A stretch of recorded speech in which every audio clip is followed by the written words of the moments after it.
Dieu t'a envoyé en ce monde, c'est pour que tu fasses des expériences spirituelles. Cela veut dire qu'il y a des situations qui vont venir dans ta vie que tu dois traverser. Tu ne peux pas ne pas les traverser. Tu dois les traverser pour apprendre. Ce n'est pas mal de dire à Dieu, je souffre tellement. Éloigne de moi cette souffrance. Le Christ l'a fait. Mais il s'est empressé d'ajouter, non pas comme je veux, mais comme toi tu veux.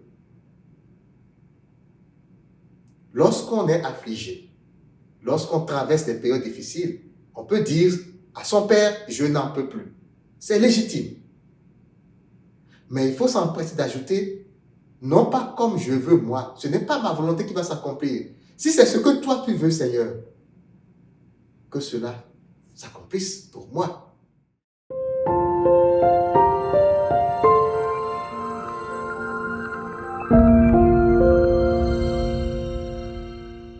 Si tu dénoues les liens de servitude, si tu libères ton frère enchaîné, la nuit de ton chemin sera lumière de midi. La nuit de ton Mesdames et messieurs, bonjour et bienvenue dans l'épisode 7 de la saison 2 de notre série Renaître de nos cendres. Aujourd'hui, nous allons parler de la prière. Le Christ, lorsqu'il voulait apprendre à ses disciples à prier, il leur disait, lorsque vous priez, ne rabâchez pas comme les païens. Et il leur donna un modèle de prière que nous connaissons tous, qui est le Notre Père. Mais malgré tout, aujourd'hui encore, on se rend compte que dans nos prières, dans nos assemblées de prière, on demande tout et n'importe quoi. Tout ce qui fait partie de notre existence terrestre, dans les moindres détails. On se perd même dans le sens de ce qu'on veut que Dieu fasse pour nous. Il y a des gens qui vont dans des assemblées de prière juste pour demander que soient punis leurs frères ou leurs sœurs, ou même que le projet qu'a mis en place son prochain soit dévasté et que jamais il n'ait de succès. On va prier pour tout et pour n'importe quoi. Alors, c'est quoi prier sans rabâcher? Et quelle est la prière qui est agréable à Dieu? Pour y aller, nous allons d'abord commencer par dire qu'est-ce que prier. Je ne vous apprends rien quand je vous dis que prier, c'est communiquer avec le divin, avec le spirituel. Nous sommes habitués maintenant à le faire depuis des décennies, depuis des années, et il y a diverses formes de prière. Mais le but, dans toutes ces formes de prière, c'est de communiquer avec Dieu. C'est de lui faire savoir des demandes, nos demandes.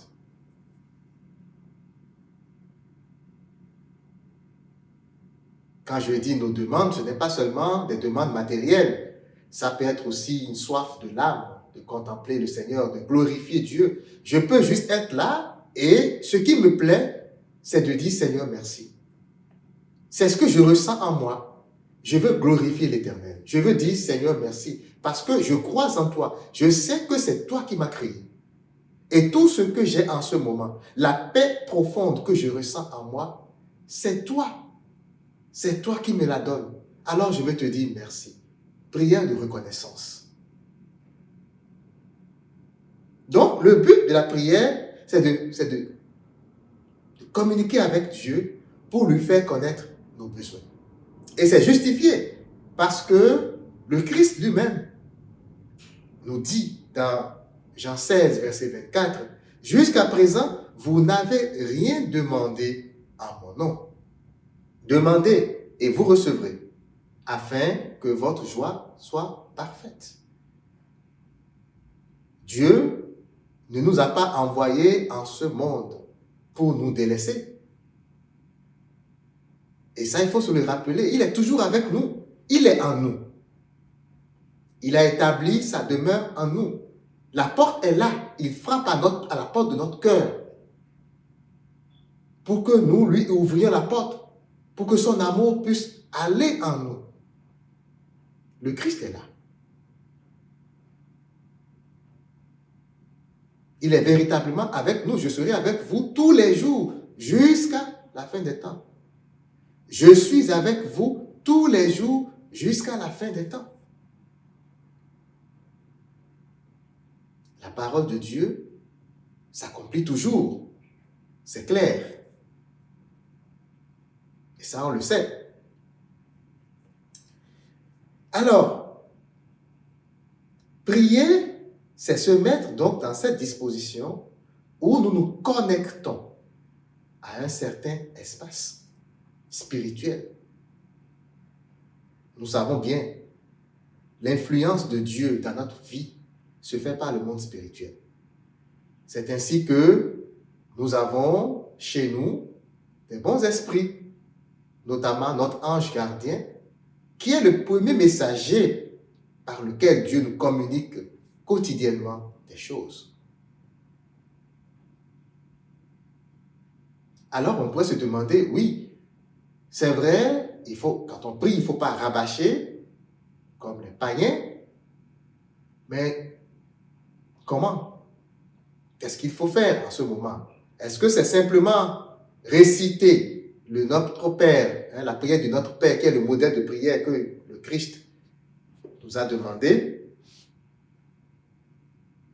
Nous allons voir, en relisant ce verset de Matthieu 6, versets 7 à 8, « Or, en priant, ne rabâchez pas tout comme les païens. Ils pensent, en effet, que par leur excès de parole, ils seront exaucés. » Ils pensent, en effet, que par leur excès de parole, ils seront exaucés. Premier point. Ne leur ressemblez donc pas, car votre Père sait de quoi vous avez besoin avant que vous le lui demandez. Deuxième point. Donc, le Christ nous dit, ne rabâchez pas. Pourquoi? Parce que les gens qui parlent beaucoup quand ils prient, ils pensent que c'est les paroles, c'est la quantité de paroles qui exauce la prière, qui fait que la prière est exaucée. Oh Seigneur, je parle beaucoup. Est-ce que c'est ça qui fait que la prière est exaucée? Non, le Christ nous le dit clairement.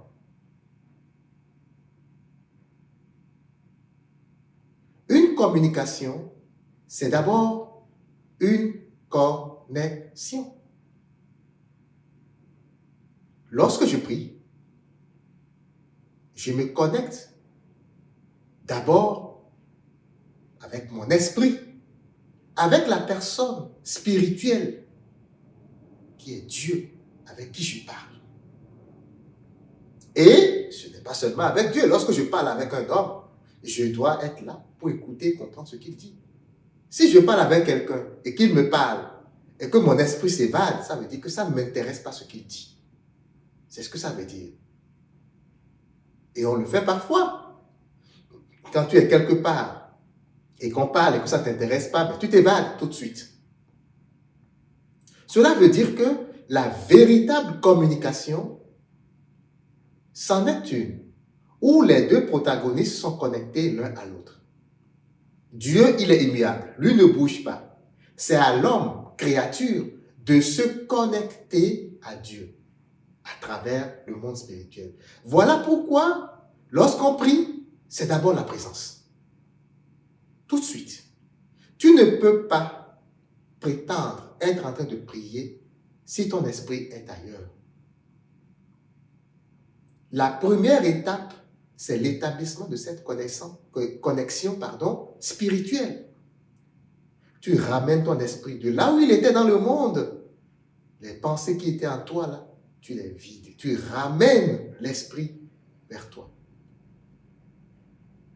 Il descend en profondeur. Et il va retrouver le Christ qui est en toi. La porte est ouverte du monde spirituel. Toujours, elle est là. Tu rentres par cette petite porte et tu as accès maintenant au spirituel, au divin. Tu te connectes à Dieu en toi. C'est ce qu'on appelle la présence intemporelle. Tu te mets dans la présence intemporelle parce que c'est le monde spirituel qui n'est pas temporel.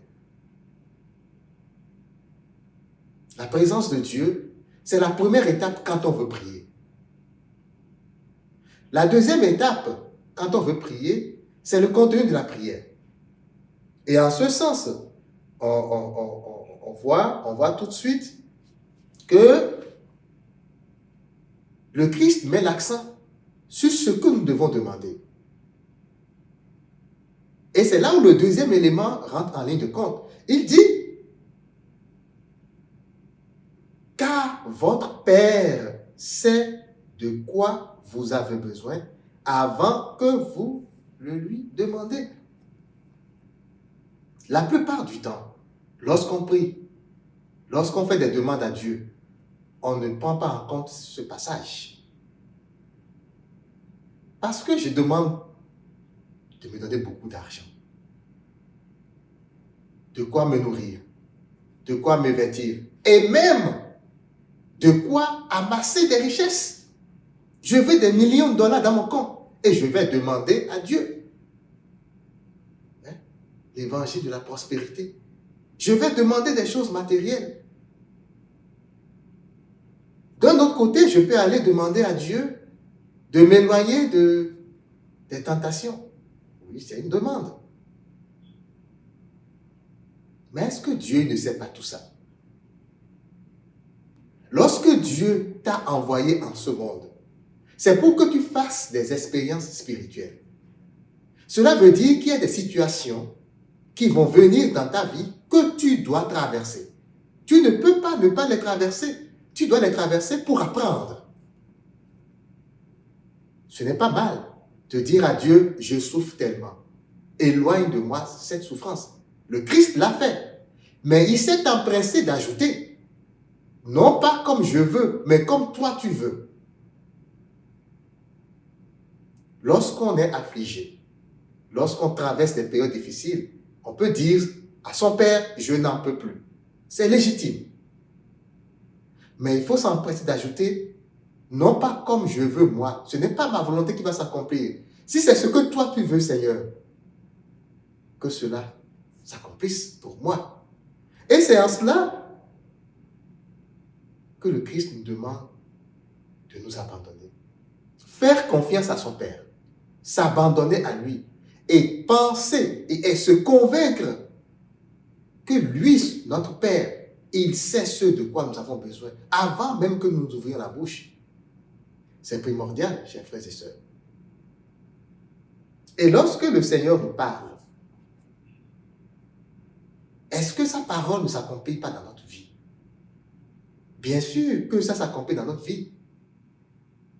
Dans le livre d'Isaïe, au chapitre 55, verset 10 au verset 11, le Seigneur dit, la pluie et la neige qui descendent des cieux n'y retournent pas sans avoir abreuvé la terre, sans l'avoir fécondée et l'avoir fait germer, donnant la semence au semeur et le pain à celui qui doit manger. Ainsi, ma parole qui sort de ma bouche ne me reviendra pas sans résultat, sans avoir fait ce qui me plaît, sans avoir accompli sa mission.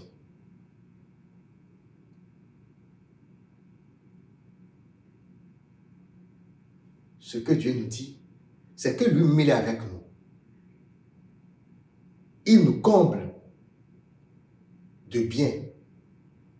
Le Christ a dit, je suis venu pour que mes brebis aient la vie et qu'elle l'ait en abondance. C'est des paroles de Dieu qui ne peuvent pas retourner à Dieu sans avoir accompli accompli leur mission. Chers frères et sœurs, Dieu nous comble de vie. Dieu nous comble de vie. Il nous donne sa vie. Il nous l'a donnée déjà, mais il nous la donne encore et encore à chaque instant. Alors, lorsque nous prions, demandons à Dieu ce qui vaut la peine. Parce que le Christ dit, lorsque vous demandez, vous aurez. Demandez et vous l'aurez, afin que votre joie soit parfaite. Alors, une question. Pensez-vous que le matériel va nous donner une joie parfaite, chers frères et sœurs? Nous demandons des maisons. Nous demandons de l'argent. Nous demandons un mari, une femme. Nous demandons des choses de ce monde, des choses passagères. Est-ce ces choses qui vont nous donner une joie parfaite? C'est quelque chose à laquelle il faut penser. Et le prophète Ésaïe, au chapitre 30, verset 15, dit, « Ainsi a parlé le Seigneur, l'Éternel, le Saint d'Israël. C'est dans la tranquillité et le repos que sera votre salut. C'est dans le calme et la confiance que sera votre force. Mais vous ne l'avez pas voulu. » La plupart du temps, l'homme veut ce qui est concret. Il ne veut pas ce qui est abstrait.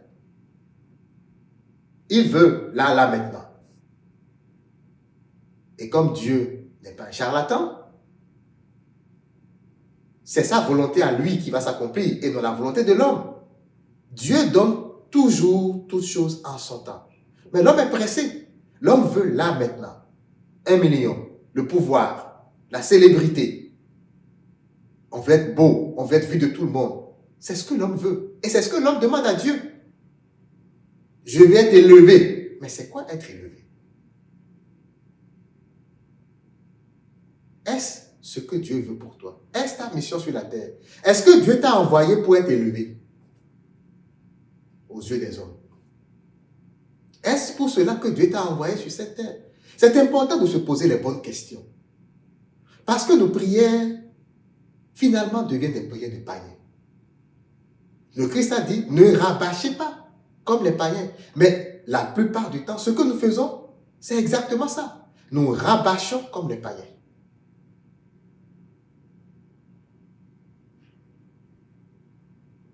Alors, c'est dans la tranquillité et le repos que sera votre salut. C'est dans le calme et la confiance que sera votre force. Le Seigneur nous parle de deux choses cruciales dans notre vie et qui participent de la prière véritable qu'il nous enseigne. La présence et l'abandon. La présence, c'est de ramener notre esprit dans sa maison, le monde spirituel, là où le Christ nous attend. La présence, c'est lorsque je marche, je sens mes pas, je sais là où je vais, je sens chaque pas. Je suis ici et maintenant. Je ne suis pas dans le futur en train de penser à qu'est-ce qui va se passer demain. Je ne suis pas dans le passé en train de ruminer les échecs que j'ai eus. Non, la présence, c'est de revenir à Dieu. Et le but, c'est de s'abandonner. Parce que c'est dans cet abandon que nous avons la force. Même si je n'ai pas ce qu'il faut manger aujourd'hui, je m'abandonne à Dieu. Parce que lui, il sait ce dont j'ai besoin. Il sait qu'aujourd'hui, je n'ai pas mangé. Les oiseaux du ciel ne sèment ni ne moissonnent. Et pourtant, notre Père céleste les nourrit. Vous pensez que nous, qui sommes la créature privilégiée de Dieu, nous allons être délaissés alors qu'il nourrit des oiseaux, de simples moineaux? Non. Mais nous sommes incrédules. De la bouche, nous professons. Oui, je crois. Mais dans les faits, nous ne croyons rien. Nous n'avons pas la foi. Nous voulons contrôler les choses. Et quand nous n'y arrivons pas, évidemment, on se met à genoux, on prie, on va dans des assemblées de prière pour avoir des miracles. On prie pour avoir des miracles. Mais c'est quoi le miracle? Le miracle, c'est ce qui arrive dans ta vie par la volonté de Dieu. Quand tu fais ce qu'il te dit, quand tu te mets dans la disposition pour te connecter à lui réellement, sans rabâcher et sans demander des cupidités, des stupidités, il agit dans ta vie. Et c'est ça le miracle. Ce n'est pas un pasteur ou je ne sais pas qui fait des miracles. Non. On n'appelle pas le miracle par la bouche. C'est par les actes qu'on appelle le miracle. Et comme ça, tu seras éclairé par la lumière de l'Esprit Saint. Et puis tu vas voir vraiment ce que Dieu fait dans ta vie. Dans la quête de miracles, le chrétien est capable de faire n'importe quoi. On va dans les assemblées de prière. On va chercher le pasteur le plus puissant qui a déjà fait des pactes avec des génies.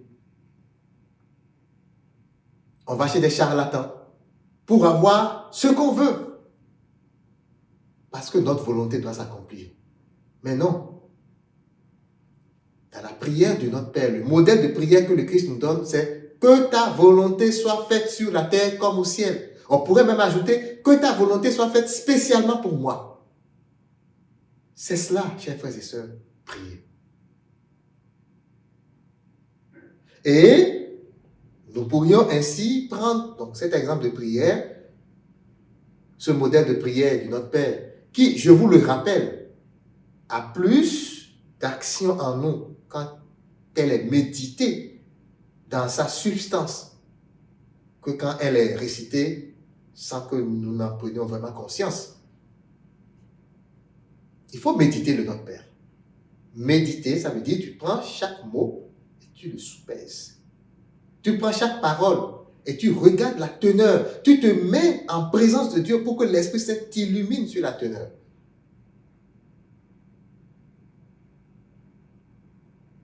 Alors, si on parcourt, dans la première partie, notre Père qui est dans les cieux, que ton nom soit sanctifié, que ton règne arrive, que ta volonté soit faite sur la terre comme au ciel. Le Seigneur reprend le mot de prière qu'il veut, la prière contemplative et la confiance, justement.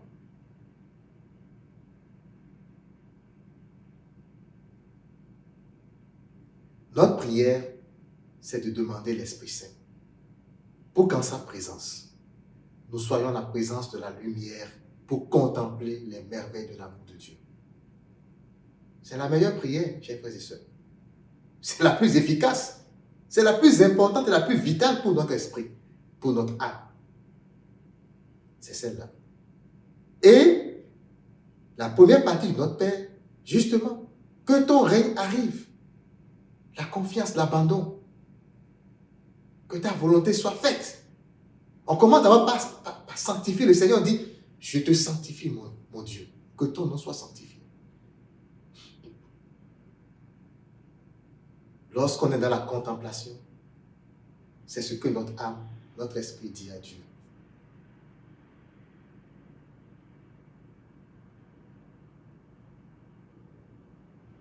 Et la deuxième partie de notre Père, donne-nous le pain de ce jour. C'est un exemple de demande. On demande le pain matériel, mais aussi et surtout le pain spirituel. Le Christ lui-même l'a dit. Il est écrit, l'homme ne vit pas seulement de pain, mais de toute parole qui sort de la bouche de Dieu. Ce qu'il convient de demander lorsque nous prions, par les quelques mots, c'est le sens profond des paroles de Dieu. C'est le sens profond. La nourriture de l'âme, la nourriture spirituelle, c'est ce qu'il convient de demander, chers frères et sœurs.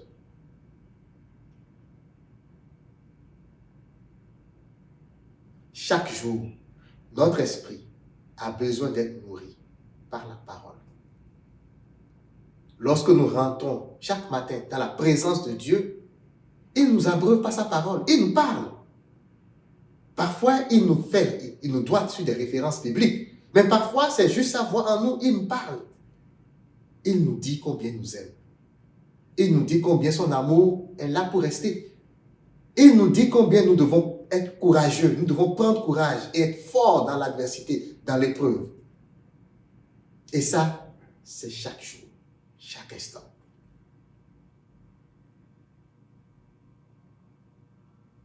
La troisième partie, pardonne-nous nos offenses, comme nous pardonnons aussi à ceux qui nous ont offensés.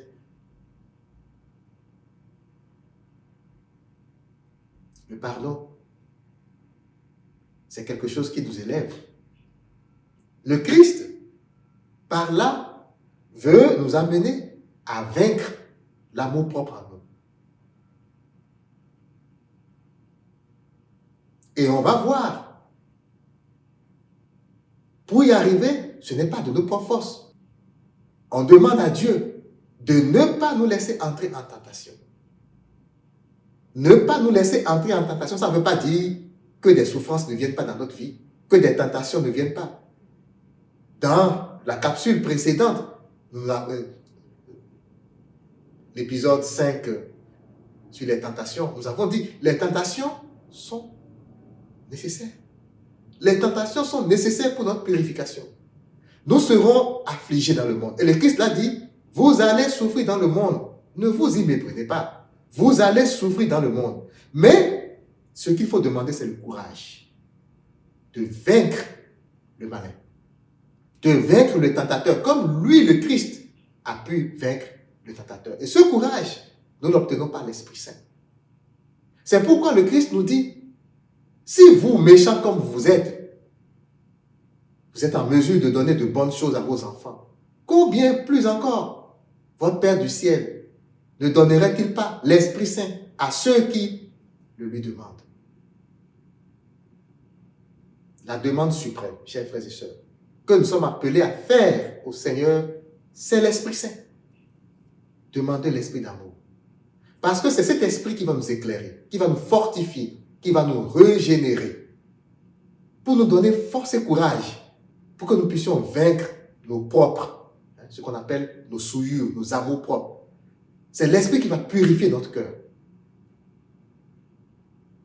Et quand les tentations seront là, quand les souffrances seront là, cet Esprit va nous aider à les vaincre. Alors voilà, le Seigneur nous le dit. Il faut prier. Mais pour prier, il faut faire la bonne prière. Et Saint Jean Clématique nous exhorte dans ce sens aussi. Il dit, lorsque vous priez, le plus important, c'est votre attention. Ça ne doit pas partir. Votre attention, c'est vos yeux spirituels. Ça doit être fixé sur le Seigneur. Quelques mots, ça suffit. Il ne faut pas parler beaucoup, demander tout et n'importe quoi. Non. Le publicain n'a pas osé lever les yeux. Il a dit seulement, aie pitié de moi, Seigneur. Il se frappe la poitrine, aie pitié de moi, Seigneur. Et ses prières ont été exaucées. L'évangile dit, quand il est sorti de là, c'est lui qui était devenu le juste. Chers frères et sœurs, que voulons-nous? Que veux-tu que Dieu te fasse? Ne veux-tu pas être comblé de paix? Ne veux-tu pas la justice? Ne veux-tu pas être éclairé par la lumière de justice? C'est bien ça notre volonté cachée. Mais alors, quand tu pries ton Dieu, que ce soit dans le secret, ne rabâche pas, ne dis pas plein de paroles, va dans la présence. Et c'est tout là le sens de cette exhortation de Saint Paul, prier sans cesse. Ce n'est pas tout le temps être à l'église sans cesse, ou tout le temps être à genoux quelque part en train de prier, non, c'est être dans la présence de Dieu. Et on peut être dans la présence même en travaillant. Il suffit que ton esprit soit là, tes idées soient sur le Seigneur. C'est tout. Prier sans cesse. Et le Christ nous donne cette exhortation. Dans Matthieu 26, 41, Veillez et priez afin que vous ne tombiez pas dans la tentation. L'esprit est bien disposé, mais la chair est faible. Chers frères et sœurs, tout est dit dans ce passage de l'Évangile. L'esprit est bien disposé, mais la chair est faible. Le plus important pour nous sur cette terre, c'est de ne pas tomber dans les tentations. Ça veut dire quoi? Lorsque les situations, les tempêtes vont se présenter à nous, il faut que nous soyons vainqueurs. Il faut que nous prenions le dessus. Il faut que l'homme interne en nous puisse gagner sur l'homme externe. Que nos passions matérialistes, que nos pulsions sensorielles n'aient pas le dernier mot sur notre foi. Mais que notre esprit puisse dominer la chair pour être élevé encore un peu plus vers le monde spirituel. Et c'est ce qu'il faut demander. Lorsqu'on prie, demandons l'Esprit Saint. Demandons la force de l'Esprit Saint pour que nos pulsions, nos passions, nos envies démesurées et irréalistes soient vaincues. Et que nous ayons véritablement la vie en nous. J'espère que cette petite réflexion te remet en scène pour ce qui est important quand tu pries. J'espère que tu vas prendre la mesure des choses et demander à l'Esprit de t'éclairer encore afin que réellement tes prières soient des prières sanctifiées et sanctifiantes. Que le Seigneur te bénisse. À la prochaine.